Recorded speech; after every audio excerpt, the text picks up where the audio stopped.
Thank you for coming. I'm very excited because this is the first time I get to do this presentation live. My book's been out a year and a half, but I do it by Zoom also, but it's way more fun for me to see the photos up here on the big screen. So I am going to start off here just reading a little passage from, yes, Stories of Ice.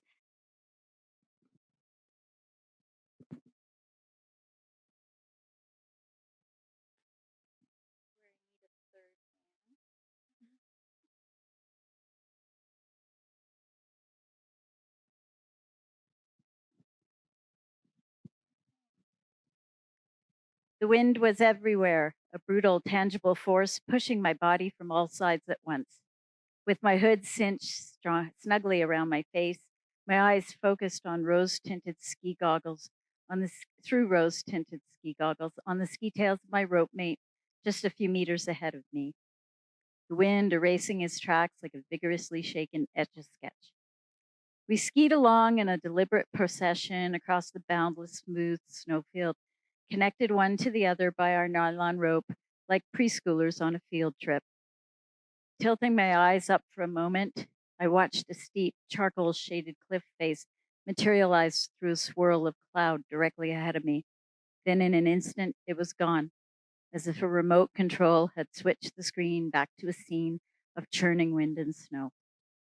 Feeling isolated inside my own hood, despite the rope connecting me to my companions, I realized how, on previous mountain trips, when traveling through foul weather, I had simply focused on reaching our destination, an alpine hut, a vehicle, eventually home. This time, our destination was whatever place we stopped to set up camp. There and here were the same.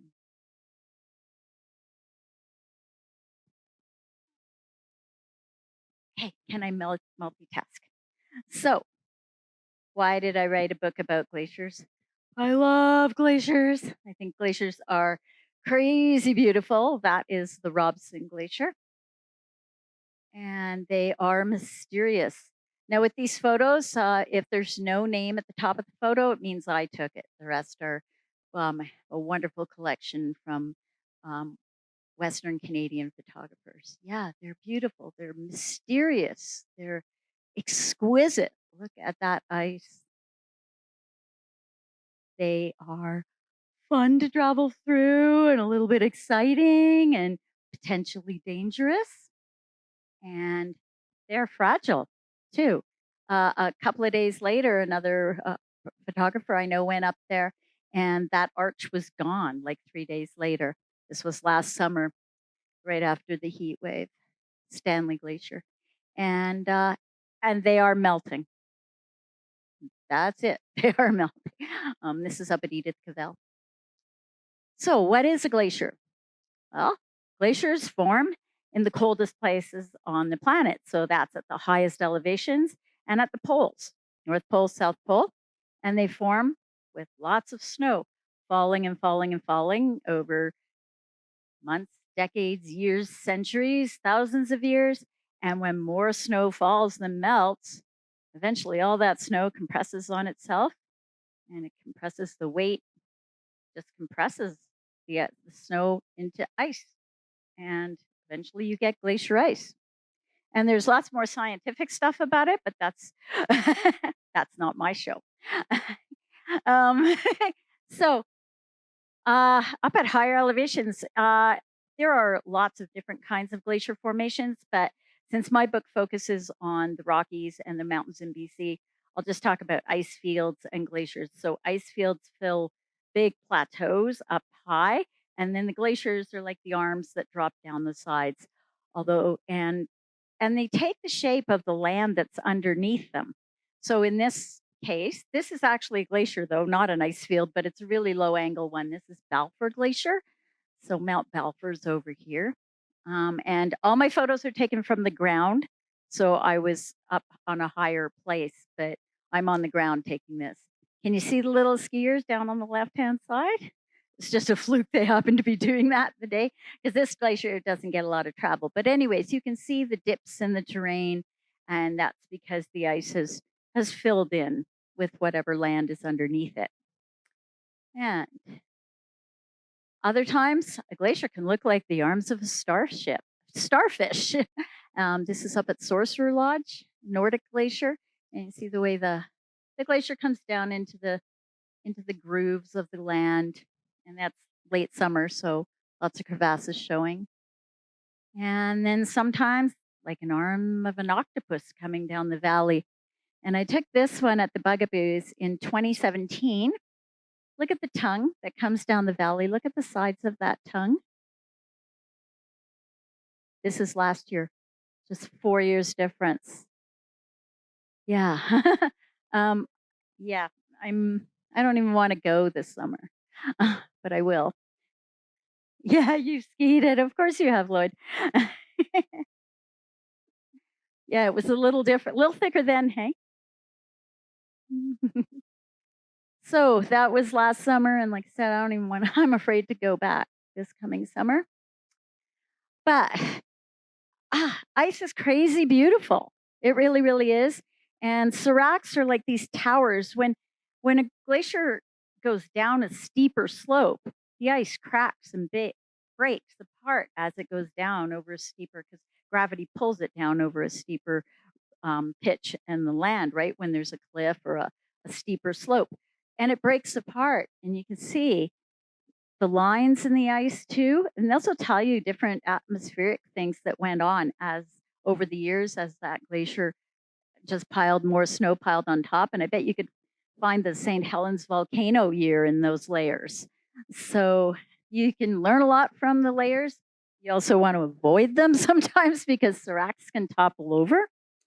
And crevasses can be super cool. And I have skied by a crevasse that was big enough to swallow a school bus. This one's in the Bugaboos, and we did walk around it, but I kind of snuck over to, I always want to look in.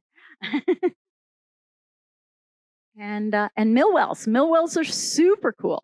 And what happens there is that there's somewhere down at the bottom of the ice, there's a bit of an outlet. So on a hot summer day, the surface of the ice melts, creates its own little rivers and creeks, its own little creeks all over the ice. It's like it's bleeding its own blood, really, but it's blue and it's beautiful. And then in places where there's an outlet at the bottom of the glacier, that water will push holes right through the ice. A mill well can be hundreds of feet deep. It could be thousands of feet, depending on how deep the glacier is. And they can be quite large. They can also be really small. I walked by one day that was like, holy crap, my hips would just fit, but nobody would ever get me out.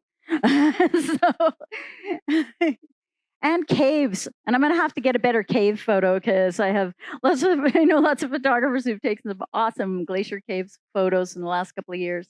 This is my honey John, and this is up by Mons Hut. And yeah, when summer and all the melting that's rushed out of there in the summer, in the winter, it freezes up and you can get amazing cave features. So I have a few glacier facts. And I'm going to have to read them this way because I don't have a screen in front of me. So Canada has more glacier ice than anywhere except Greenland and Antarctica. It's about 200,000 square kilometers. Most of it's in the far north. Stories of Ice focuses on the Rockies and BC's mountain ranges from the Purcells out to the coast mountains. Earth has experienced many ice ages over her 4.6 billion year history. Nothing feminist about that. The Laurentide ice sheet once covered nearly all of Canada.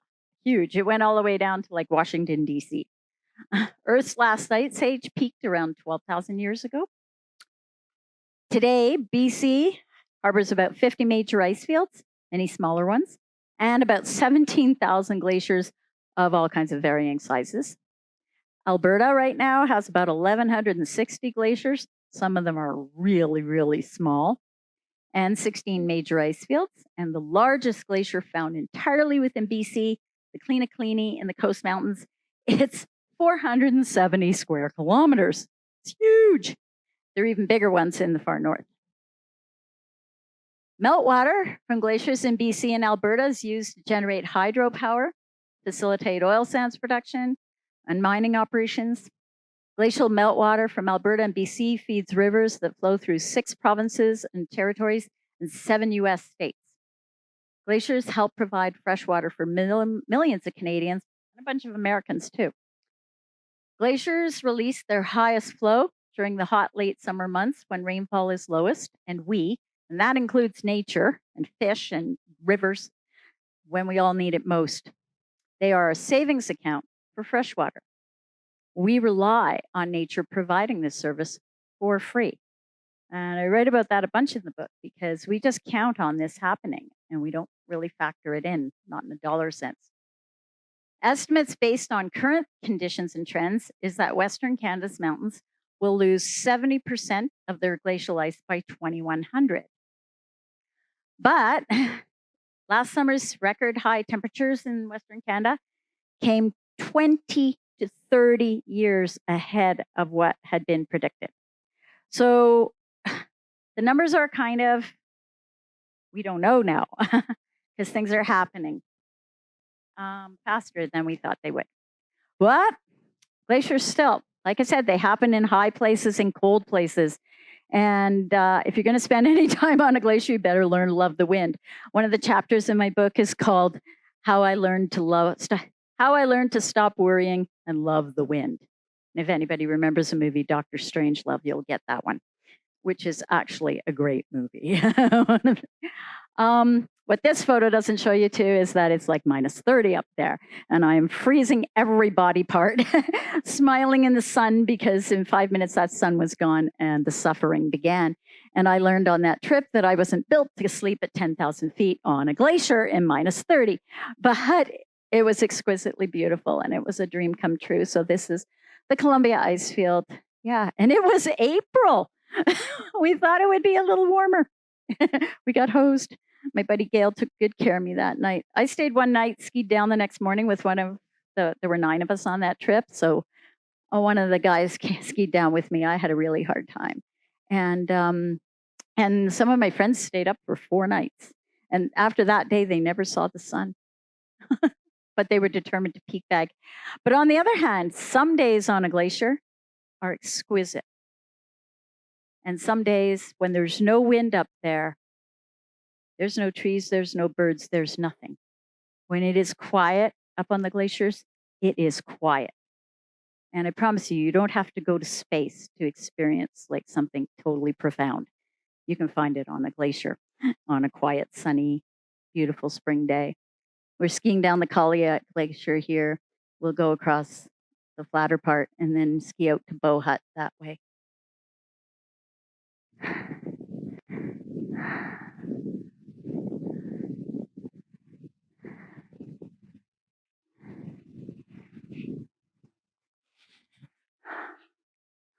Holy cow, I love it up here. Yeah, happy place. So this is up around St. Nicholas. We're going around St. Nicholas to head over to Balfour Hut, Plato Hut, straight ahead to the north, Mons Hut down there. If you've been up on the Wapta. So why me? Well, it makes perfect sense. I grew up in Montreal, punk bars, discos, fashion, and the music I was dancing to. That was what was important, man. Was there anything else? No.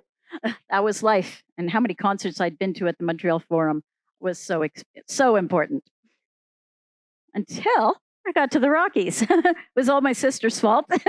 She at least had the good sense to keep skiing. I spent the 90s on a snowboard. But there were a lot of good things that came from that. But I went back to skiing because I like to explore, and skis are a much better tool for that job. But living in the mountains taught me a different kind of lifestyle.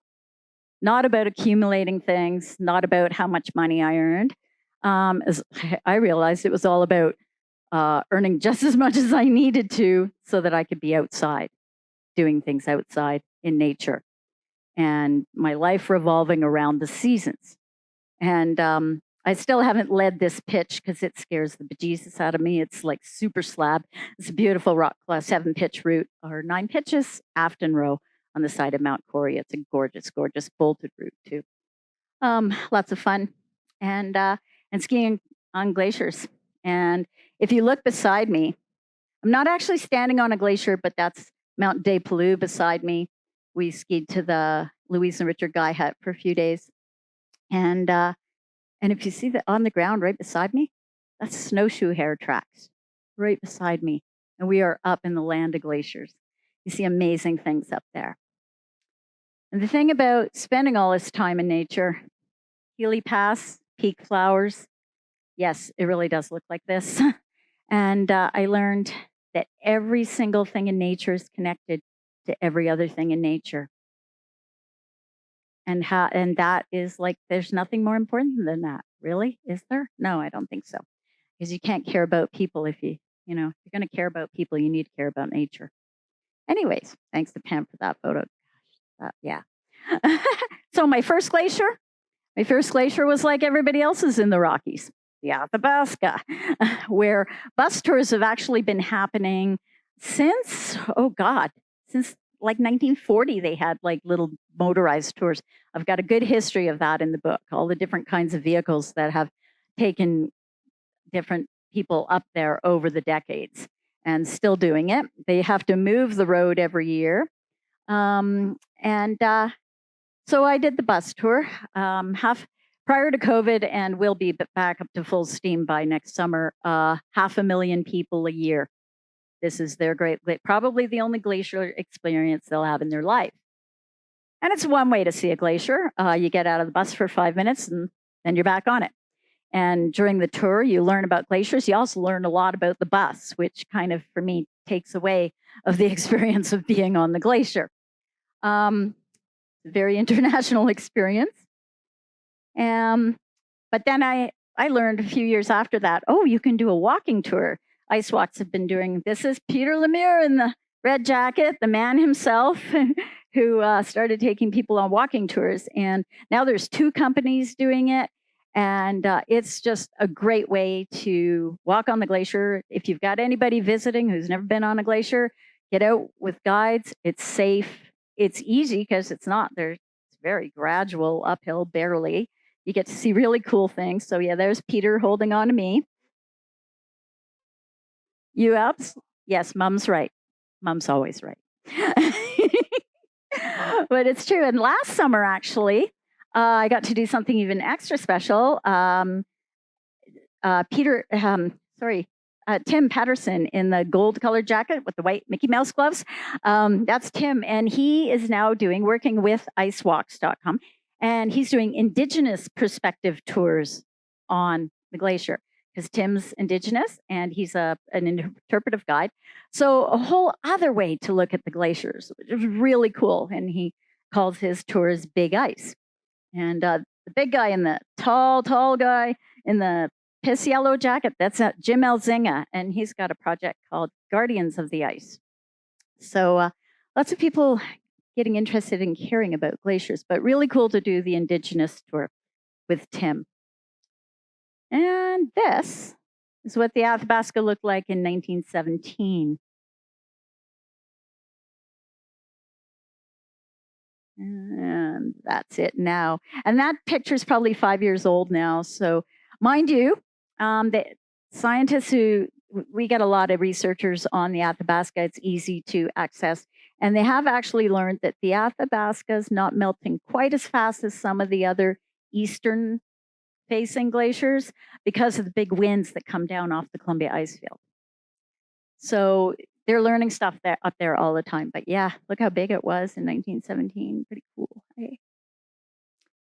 Now, my first real adventure on a glacier happened in 1996.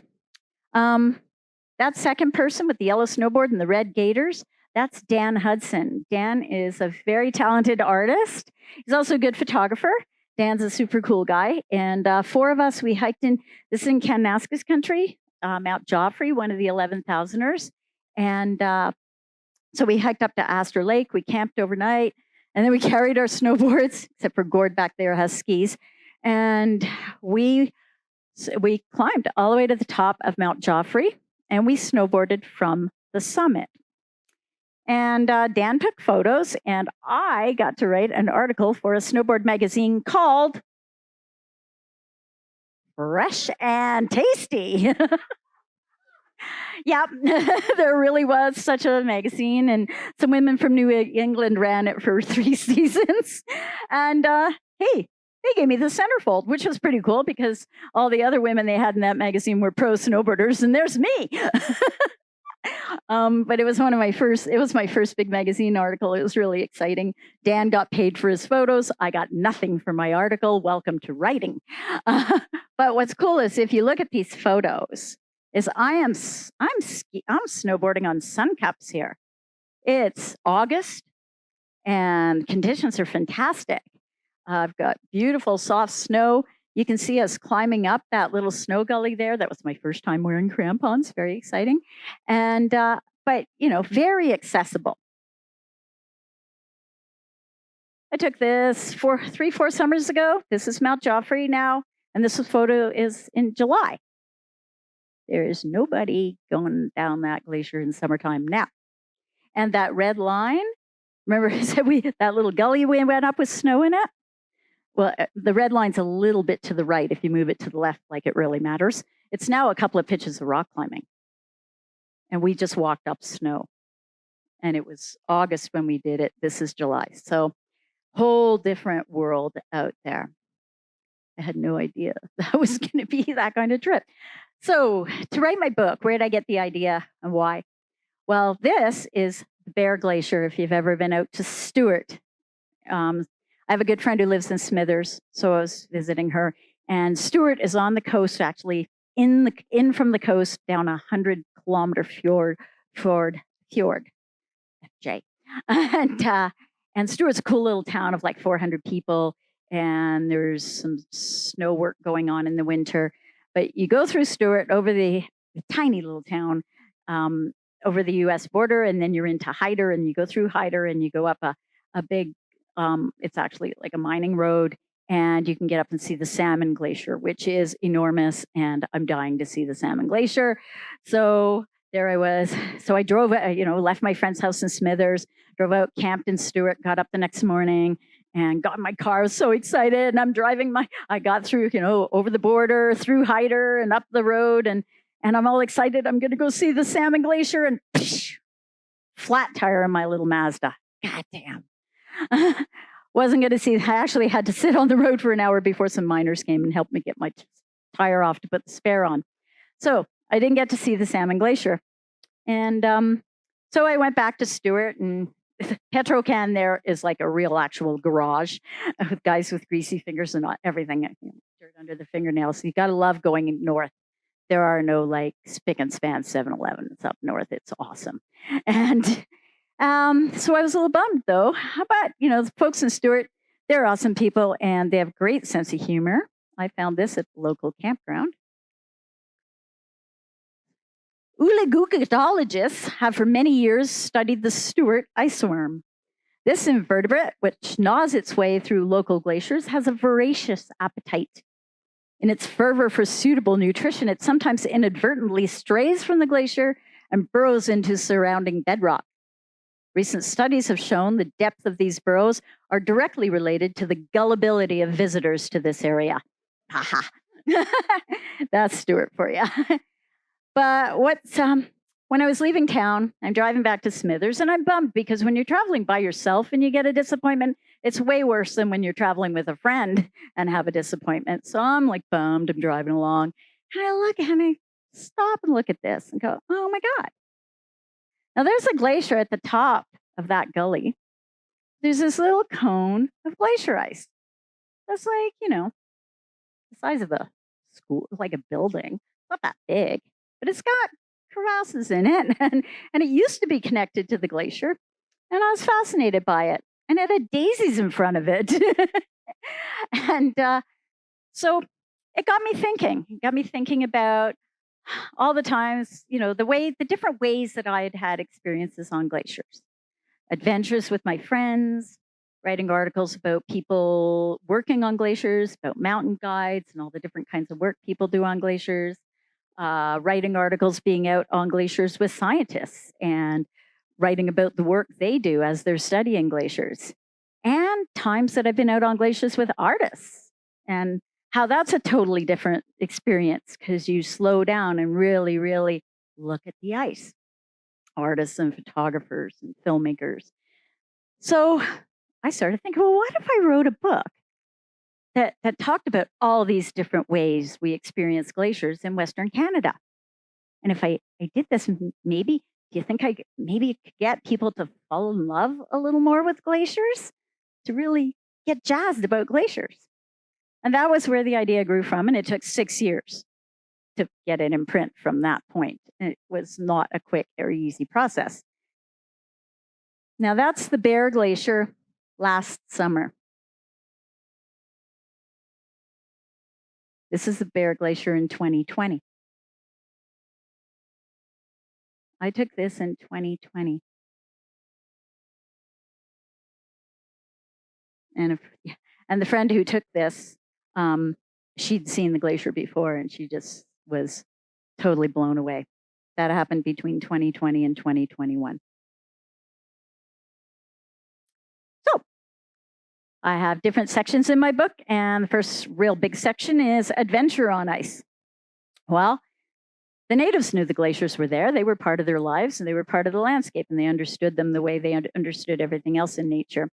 Then white people showed up, and we decided to go for adventures on glaciers. And the Alpine Club of Canada had its first big camp in 1906 at Yoho Lake.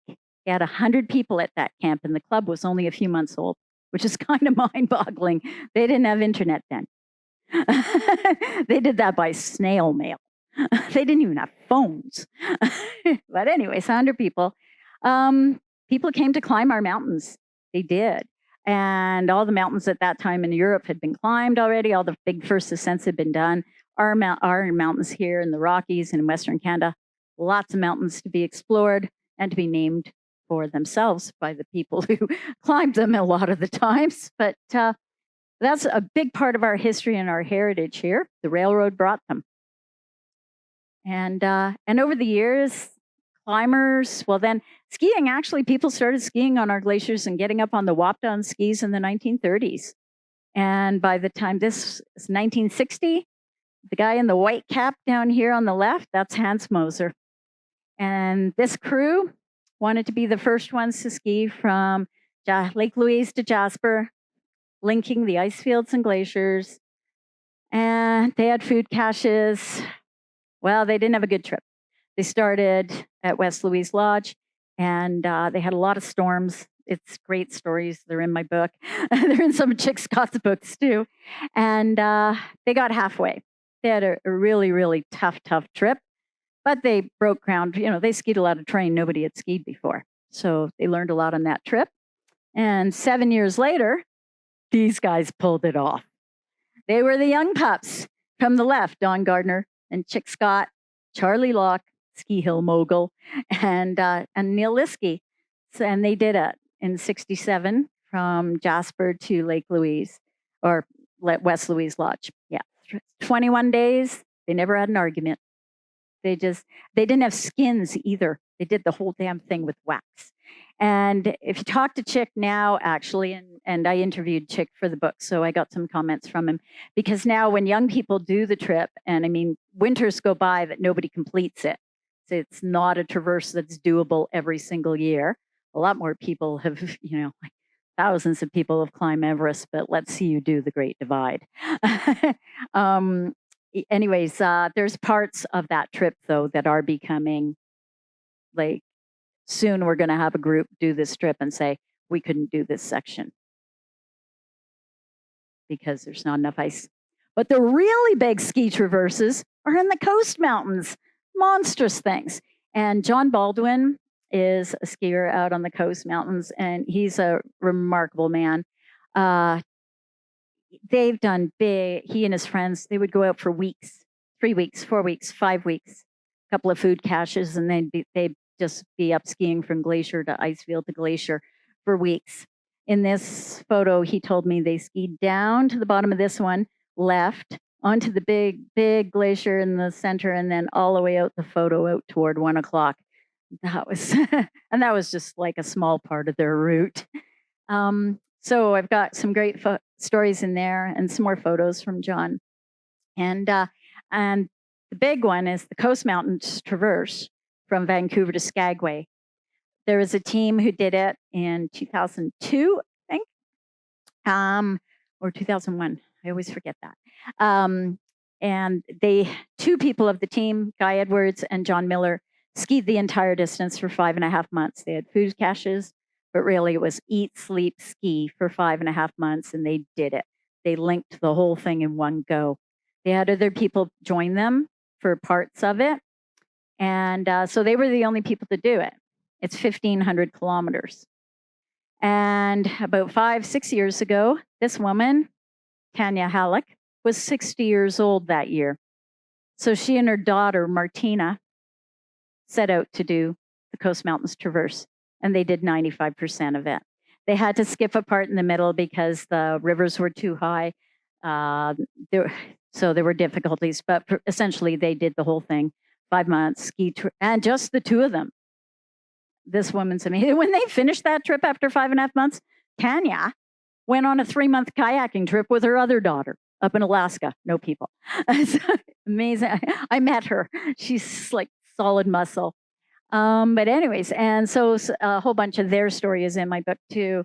Remarkable, just a huge achievement for two women to do. And they're not big women. They're small as me and strong and mighty. And they had some serious adventures. They also, they were using, they had borrowed got a lot of information from the initial group who did it and from other people who had skied all over the Coast Mountains. And the information was not always helpful.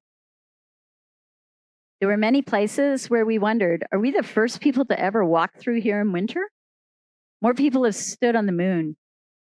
It's one of those few places in the world where you can do that, where near continuous ice fields make it possible to ski from one place to the next. And we saw climate change firsthand, staring with disbelief at glaciers that had retreated over a kilometer in a single year.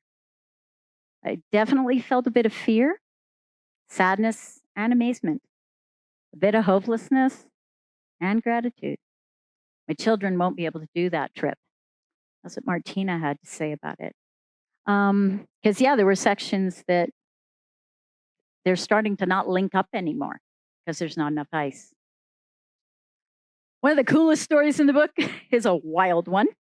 And I took this shot. This is skiing up the Athabasca Glacier to get up on the Columbia Icefield. And when you go up this route, there's these big seracs up here on the right-hand side, kind of wanting to fall down and crash on you. And there's evidence, there's broken ice all over the surface when you ski by. And it's the kind of place you don't want to linger. You want to move quickly. So Robert Mayman, someone I knew from the Alpine Club, he called me one day and he had a story for me. So a number of years ago, he and a buddy were skiing up the Athabasca to get on the Columbia Ice Field. They were all geared up, had food for a 5-day mountaineering trip, two of them. Weather wasn't good. They couldn't see really well. And all of a sudden, whoosh, Mayman's in the dark and he's falling. He's fallen into a crevasse. Oh, shit. They were roped together. So his buddy dove onto the surface and Robert felt the rope yank and he stopped falling. And he was actually quite lucky because where he was had a bit of a platform, so he was able to stand on it. Drilled a nice screw into the wall.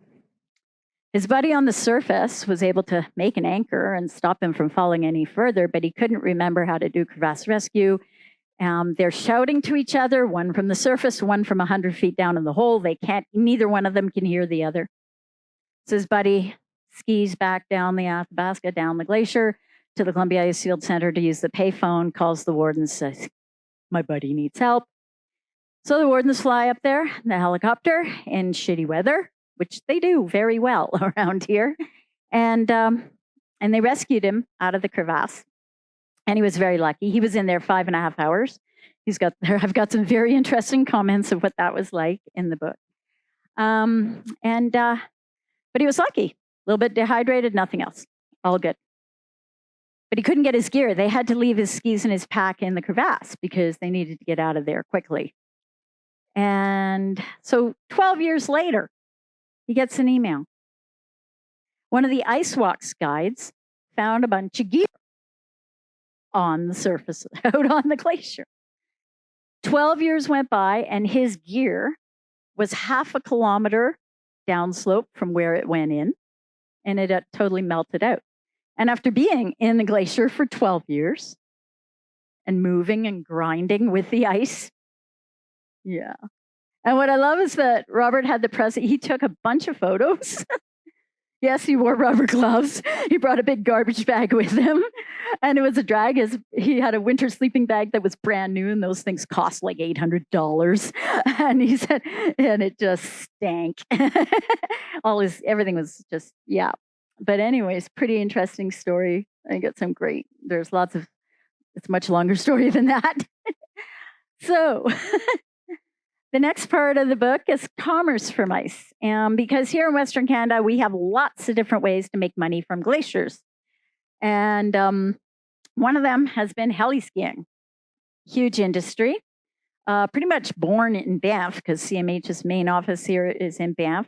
We have one of the pioneers sitting here with us tonight. He just ended up there by accident. But anyway, so heli skiing, huge industry. Helicopter is your lift. So it's also a very carbon intensive industry. When you go heli skiing, those pilots can do 100 takeoffs and landings in a day. It's a lot of flying. Yeah. It's expensive. Yeah. My preferred way to ski on glaciers, if I'm not skiing up from the parking lot, is to do a ski touring lodge where you take one helicopter flight with all your gear and all your food, and you stay there for a week. The helicopter flies away, leaves you there with your friends and your food and your climbing skins, and off you go for a week. And do that every day. And this one's Snowfall Lodge. This is south of Revelstoke. And it's a beautiful way to spend a week, especially if you don't bring your phone and you stay disconnected the whole time you're there. Most of them, unfortunately, now a lot of them have internet access of some kind. The odd one doesn't. But it's a pretty amazing way to get out places. This is the Mons Hut. This is super cool. And I took this photo probably 9 years ago. I imagine the glaciers are quite a bit smaller. You can access Mount Forbes out that way. It's a super cool place. You could walk to this when you drive up logging roads and then hike up. It would take you a good 6 hours. It's some wild uphill getting to it. We hiked down from it. We did a big circuit. But this place actually sleeps 12 people. This one's privately owned. So this is someone's business. Same guy owns the last one I showed you as well. That's Larry Durlecky's lodges. And then the Alpine Club of Canada runs big camps every summer, 6 weeks. And similar to the ski lodges, you get flown in with all your food and gear. You stay there for a week, you go climbing every day, and a week later, the helicopter comes back to get you and bring the new guests. And this is up in the Monashee Mountains. This was about 4 summers ago. It was a super awesome place. The sound of that waterfall was nonstop, every minute of every day that we were there. But we did go up on several glaciers, up one around to the left and over this way too. It was a very cool place to hang out, and the food was good. Mark Moser was cooking. And then mining. We have amazing mining going on in glacier areas in BC. A lot of resource extraction, actually. The glacier is just in the way. So a friend of mine was working with the Grand Duc mine and one of the there are several mines in that area outside Stuart, where they maintain a road on the glacier all year round, 365 days a year, and they hire mountain guides to help with the safety doing that. And that's why my friend took this picture, and we didn't put his name on it in case he needs to work there again for another season. Actually, something about that mine, the Grand Duc mine, and there's a chapter in the book, and I was just fascinated learning about this. But at one point in the 1950s, there was a railroad that went underneath 3 glaciers to get the ore out of there. It's the wildest. And it was at the time like one of the great engineering feats on the planet. It was full on what they had going on there. And then sometimes there's anti-commerce on a glacier, as happened in Jumbo. So this is in the Purcell Mountains, and architect, developer type from Vancouver wanted to build a big European-style ski resort, huge hotels, houses, the full meal deal up on the Jumbo Glacier. And the locals said, no, we don't want you to. And the indigenous locals and the hippies, everybody got together And for 20 years, the way I battled the courts, and eventually they won. The no's won. And Jumbo area is now protected. And it was a huge battle. Lots of twists and turns. But yeah, the locals said, no, we don't want this going on our local glacier. And you got to think about it. Glaciers are the headwaters. So what we do on glaciers is super important because that's where the water starts. Another way to make money from glaciers. It's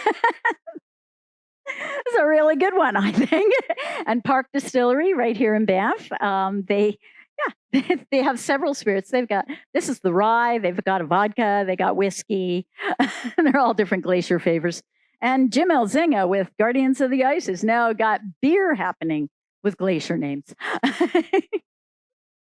Yeah, there's a gin also, see Mum knows. And then there's Abbott Hut, turning 100 years old this year. I was going to actually here, I've got a little something to read. So Abbott Hut was built by Swiss guides in 1922. And it's a very, very special place. It's a Canadian heritage site.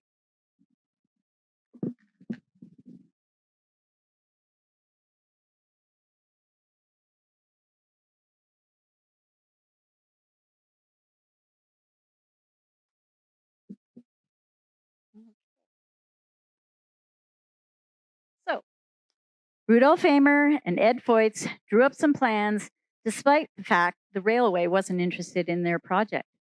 Eventually, they found an ally in a Canadian Pacific construction superintendent named Basil Gardam, who convinced his employers a high alpine hut would be a sound investment.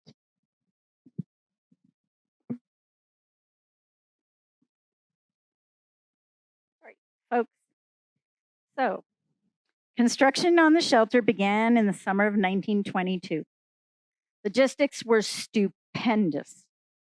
2 tons of cement, lime, timbers, windows, and tools, plus a stove, beds, mattresses, bedding, cooking pots and pans, right down to the cutlery, had to be ferried up to the site. Food, too, to feed the guides. It was all loaded onto a raft and paddled from the hotel to the southwest end of the lake. From there, every piece was unloaded, carefully packed onto horses, led by a wrangler who coaxed them onto the glacier. And the glacier at that time extended some 2 kilometers lower than it does today, and carefully guided those horses around one crevasse and then the next. The steeds plodded upward on the bare summer ice until they reached a large gaping crevasse that stopped them in their tracks. From there, the guides took over the Sisyphean job of man-hauling everything up the slope by rigging the jumbled ice fall with a series of ladders and winches to facilitate carrying loads on a sled, each parcel weighing up to 35 kilos. It's just stupendous that they did that they built that hut in the way they did it. But they did. And the stones came right from the pass. And they had a very skilled stonemason they worked with. And they built this beautiful shelter. And I got to stay in it once in '96 when I climbed Victoria. And I'm very grateful because you probably heard last summer, parks had to shut down access on both sides of the pass. And a couple of weeks ago, the final announcement, they have to take it apart. It's coming down. So, 100 years. And bye-bye. Yeah, the Swiss guides never would have imagined. There's a lot of ice in our Rockies that holds things together. And when ice melts, it stops holding things together, including Abbott Pass. So, study of ice. Here, I'm just going to grab a sip of water here.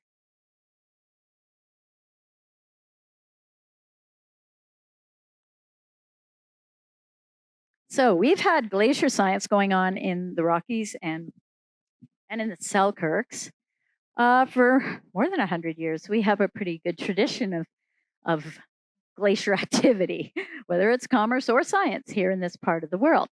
And first I'm going to show you, this is me. This is it. The birth of a river.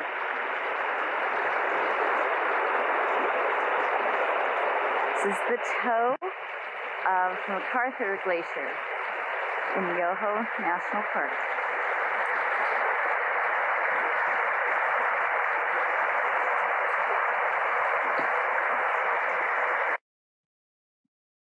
If you spend any time around a glacier in the summertime, you hear water all the time.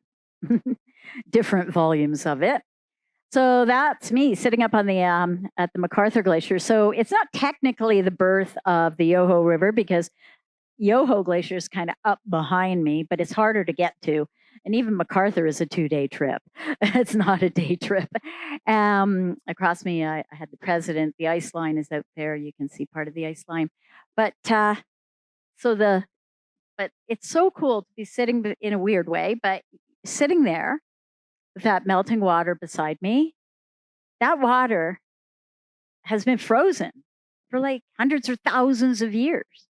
And the moment I'm sitting there is when those little molecules, those little splashes, those little measurements of water are flowing down. And they're going into the Yoho River, which feeds into the Kicking Horse, which feeds into the Columbia at Golden, and then flows north up to Mica Dam, hooks around, does a big dog leg, and down south through over the US border, and even forms the boundary between Washington and Oregon for quite some ways, and empties into the Pacific. It's pretty wild when you sit there and you think about where that water's going.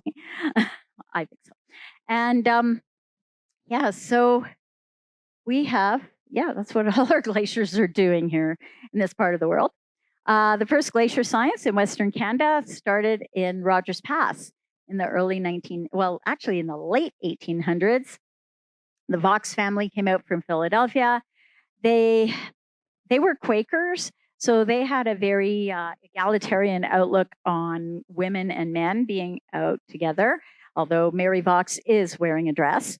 They were also interested in science, and the Vox family they came back year after year, again and again, and Mary actually was the one who continued the studies the longest. Mary's a super remarkable woman, great woman to read about.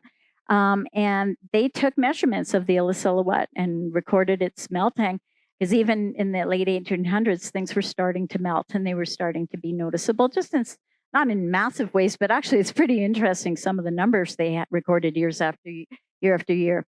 So that was the beginning of glacier science in North America. Even though they weren't trained, they were citizen scientists, but they were very well organized and did a lot of really great baseline information that scientists continue to use today. These buildings, this is Plato Glacier, and this is so cool because it's the longest continuously studied glacier in North America. The first photo we have of Plato Glacier is 1896. And then in the 1960s, Canada was part of a big international program that did a glacier inventory around the world, taking measurements of different glaciers all over the world. And these buildings were built in the 60s, and they kind of look like they were when you're up there. But scientists are still using this site. And it's been a place where tons of knowledge has been gained over the decades. And I was up there a few years ago, and it was pretty cool for me because I had skied up that way and I had skied down that way. And you kind of look at the buildings and then you just keep going. But it was really, really cool for me to go up in the summertime and hang out there for a few days with scientists doing the work they were doing. And here they are. Today's equipment allows a lot of cool things to happen. Some of the early stories, my God, I got one story in the book about them taking a car battery up there to run their data logger because that was all they could work with in the 70s. And nowadays, they drill a station into the ice, and there's solar panels, and those instruments give you wind speed, temperature, humidity, snowfall amount, a whole pile of information. And on top of that, with satellite connections, a scientist could be sitting in the University of Saskatchewan reading data in real time or with Natural Resources Canada in Ottawa, getting the same, and so there's a lot of, it's a big plus for today's modern scientists to be able to gain information the way they do. On the other hand, check this out. See the red X in that photo up there? That's the red X over there, and the yellow is where we were standing. So this photo was taken very early 1900s, 1903, and that glacier went way down the valley, and there is no ice down there. That's all rubble. I've hiked it a couple of times. Actually, go up the moraine on the right. But also today, it's even smaller. The ice we were standing where I was standing with those researchers, it's gone. It's the lake now. And Plato Glacier is even getting more difficult in the summer for mountaineers. Like, it's really hard to get on that glacier anymore because the lake has gotten so big. But fun things happen to scientists too.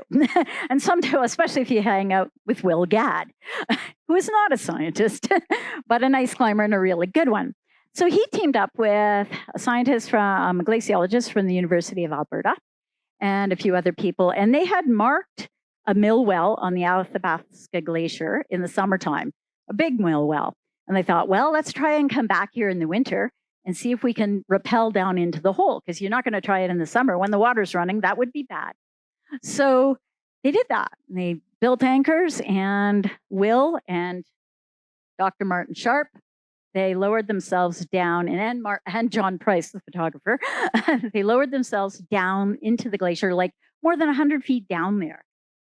And they were walking on horizontal passages, and it was wild. It was like minus 35 on the surface. And down in there, Will said it was like caving. It was just like, -2. It was all good. -5, really comfortable. Look, he's got his gloves off. And what was super cool down there, nobody had ever done this before. People don't rappel into mill wells. They found biofilms. They actually found 2 different species, like 2 different types. Biofilms, it's like a plaque, like the plaque on your teeth is a biofilm. They found biofilms, like organisms growing on the ice deep inside the glacier. Nobody had any idea. Nobody in the world had ever seen that before. So scientific first, by accident, right here on the Athabasca. The most fun I had interviewing someone for this book had to be Gioacchini Roberti. He's Italian, but he lives in Vancouver.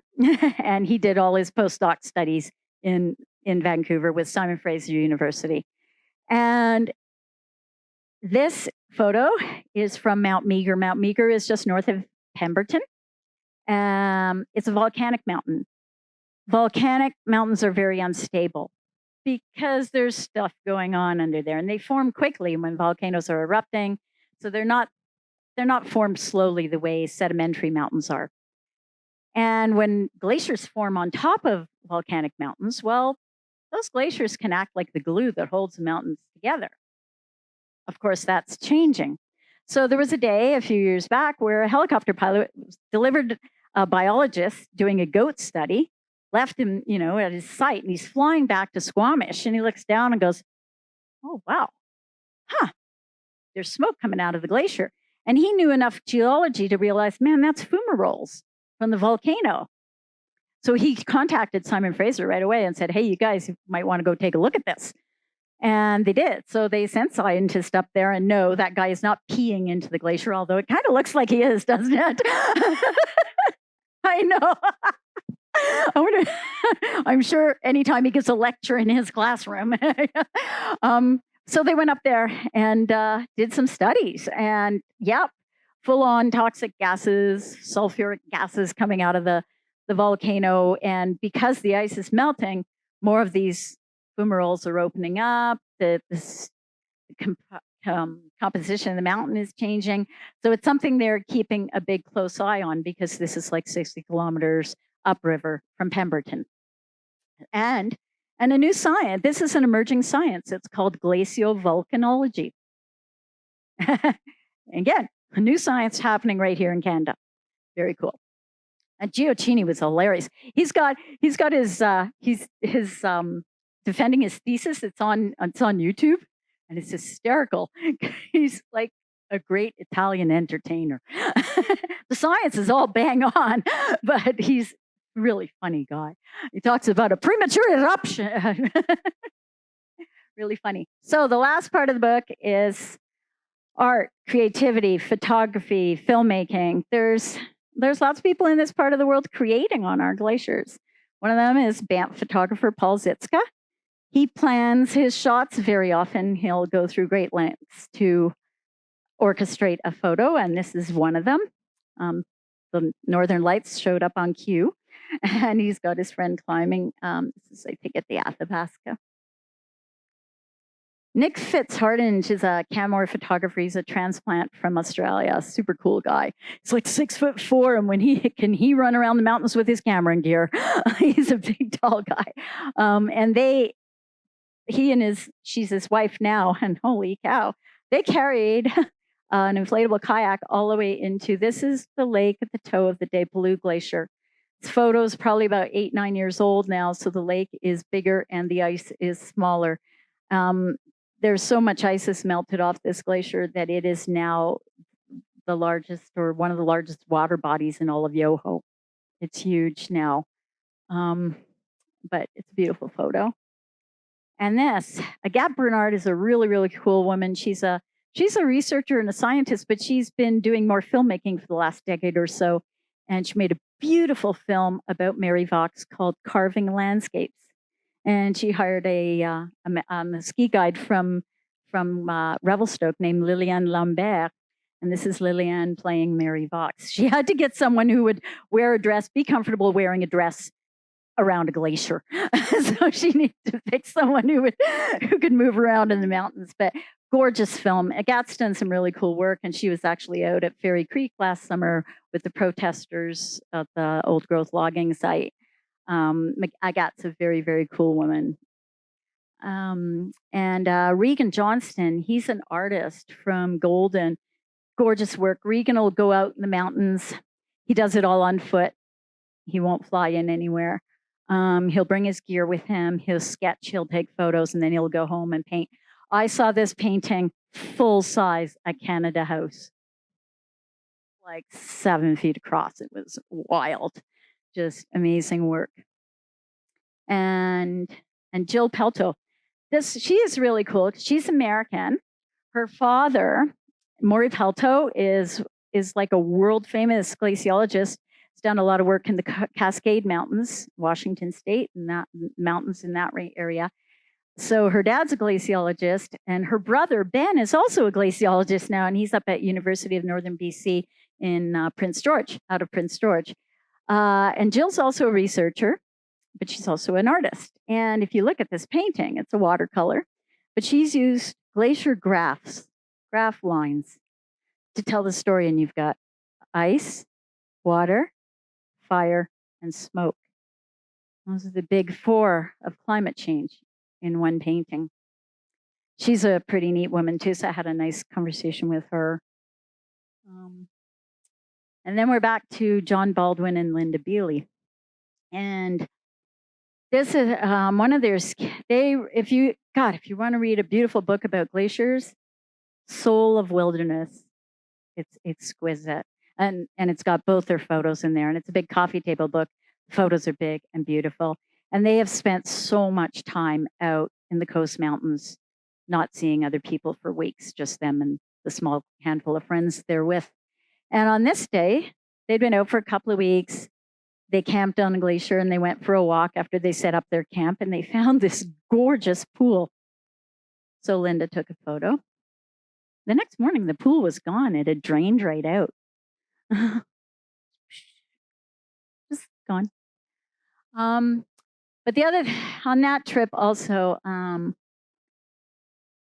while they were traveling through the landscape, you've been out there for a couple of weeks, you haven't seen anything human made for a long time. And they skied off one glacier and got down to the moraine. And there's like a road plowed into the moraine. And there's machinery and shovels and oil drums and garbage and all this machinery lying around, and it's just a mess in the middle of the mountains. And they're like, what? Oh. So they looked it up when they got home, and it was a mining operation where the money had run out, so they had just abandoned everything. We have very weak to no environmental laws to protect our headwaters from things like that. We're very lenient in Western Canada about letting companies go in there and do things like that and not clean up. So they've left it there in the hopes that, the market will go back up so they can go back in there and do the mining they were originally wanting to do in headwaters, who okayed that. So I'm just going to read. Oh, actually, no, this one's up on the screen. So this is something that it was a really, really rough moment for them in the middle of their trip. It threw them right off. And this is what John had to say about it. We were shocked to see a road in the midst of this remote wilderness.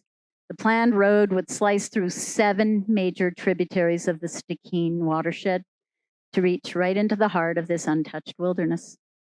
It was disturbing to see this pure wilderness in the process of being ripped open. We got a lot of thinking to do and action. So a few more glacier facts before we wrap up here. So glaciers and ice fields, they've melted and returned before in Earth's history, but they've never as fast as they are now, and never when humans were living on the planet. Past changes that humans experienced were regional and gradual. No humans have ever had to adapt to such rapid and drastic climatic changes on a global level. This is new. Human use of fossil fuels is accelerating the melting of our glaciers all over Earth. But we could stop burning fossil fuels tomorrow, and our glaciers will continue to melt for decades. So we're past the point of stopping the melting. But I got to ask, how many more fascinating and critical things about glaciers do we still have to learn? Are there ways we depend on them or on other natural systems, our oceans, our old growth forests, our wetlands, that we aren't even aware of yet? And with our glaciers melting, should we stop caring about them? Just blow them off, kissing them goodbye? Or should we care about them more than ever? After all, we count on them to store our water. They're our headwaters. And with that, I want to say, the news isn't good, but there's still lots of hope. There's lots we can do. And it's a matter of how much do we want to keep from happening? Because we've already entered a phase where things aren't going to stop, but we can still slow it down. So action needs to happen to slow down what the damage is going to be. But we had 38 degrees in Canmore last summer. And if that didn't scare the shit out of you, it sure did with me. And this photo, I took this photo of Snowbird Glacier, named by Aileen Harmon. Aileen's very dear to this place. So look at the tongue of this ice. My honey climbed this in the 80s. It was in better shape then. So the tongue of Snowbird Glacier. I took this actually the first day of the heat dome. I was camping up at Waterfowl overnight, and I knew the forecast said it was going to be like 37 in Canmore. I'm like, no, it's not. Like, really, it's the Rockies. So I'm preparing myself for 33, which I wasn't happy about. I'm like, okay, I'm going to go home and deal with 33, which turned out to be a lot more than that. And then followed by 5 weeks of drought. This is the same glacier in September. June.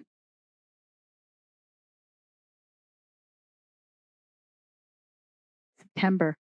So we can especially tell where it comes right at the top of where it starts to drop down. Like this. There's a whole bunch more ice there in this photo.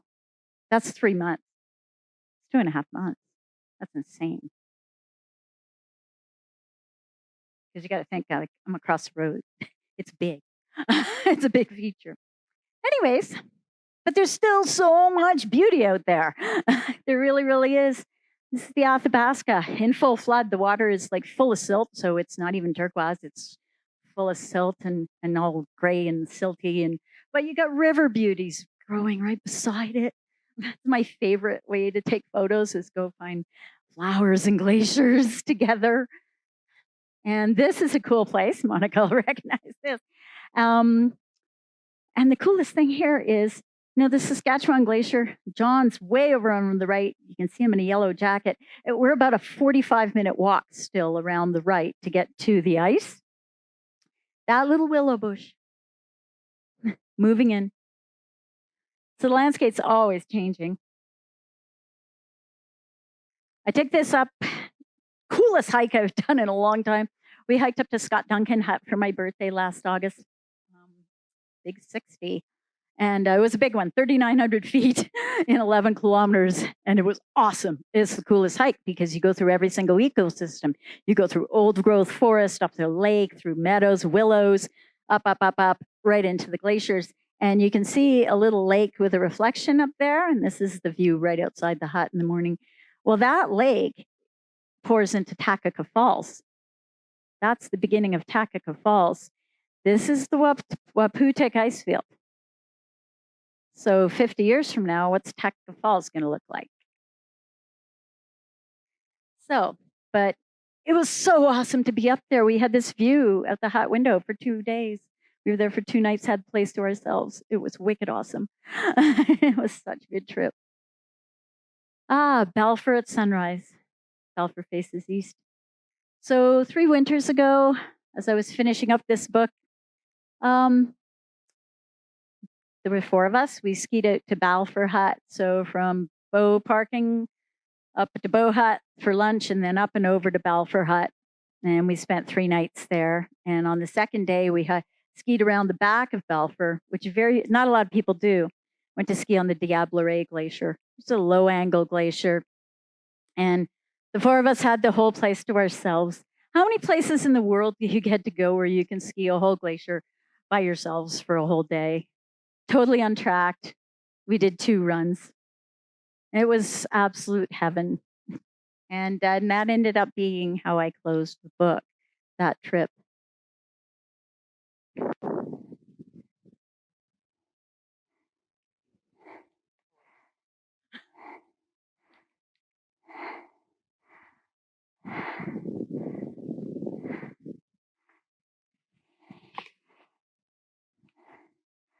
Oh,